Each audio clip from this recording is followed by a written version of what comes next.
నమస్తే, this is advocate Ashok. Welcome to Joy of life YouTube channel. 14 సంవత్సరాల బాలుడితో అసభ్యంగా ప్రవర్తించిందని చెప్పి ఒక అమ్మాయి మీద ఫోక్సో కేసు అయితే బుక్ చేశారు పోలీసులు. బంజారాహిల్స్కి సంబంధించి ABN Andhrajyothy news paper article ఇది. విషయాల్లోకి వెళ్తే వెంకటగిరికి సంబంధించిన ఇద్దరు దంపతులు ఉన్నారు. వాళ్ళు బంజారాహిల్స్లో ఒక బిల్డింగ్లో అంటే ఒక భవనంలో పనిచేస్తున్నారు. వాళ్ళకి 14 సంవత్సరాలు ఉన్నటువంటి ఒక బాబు ఉన్నాడు, ఒక అబ్బాయి ఉన్నాడు. అదే బిల్డింగ్లో పనిచేస్తున్న ఇంకొక అమ్మాయి ఈ అబ్బాయితో అసభ్యంగా ప్రవర్తించింది.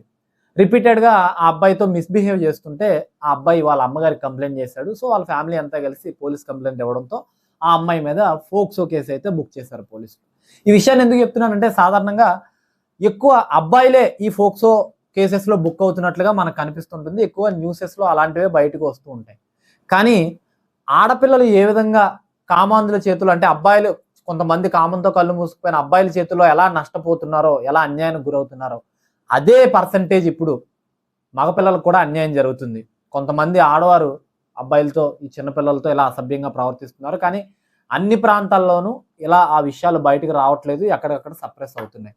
ఈ ఫోక్సో యాక్ట్ ఏదైతే ఉందో అది ఆడవారి భద్రత కోసం మాత్రమే కాదు.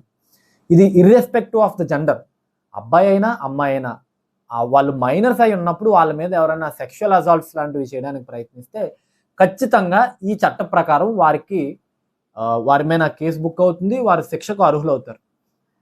కాబట్టి ఫోక్సో యాక్ట్ అనేది కేవలం అమ్మాయిలకు మాత్రమే, ఎక్కువ అమ్మాయిలే ఇలాంటి కేసెస్లో నష్టపోతున్నారు, విక్టిమ్ రేట్ అనేది ఆడవారిలోనే ఎక్కువ ఉంది అని మనం ఏమీ అనుకోవాల్సిన అవసరం లేదు. ప్రస్తుతం పరిస్థితులు చూస్తుంటే అబ్బాయిలు కూడా అదే రీతిగా నష్టపోతున్నారు, అంటే మగపిల్లలకు కూడా అదే రీతిలో అన్యాయం జరుగుతుందని మనం తెలుసుకోవచ్చు.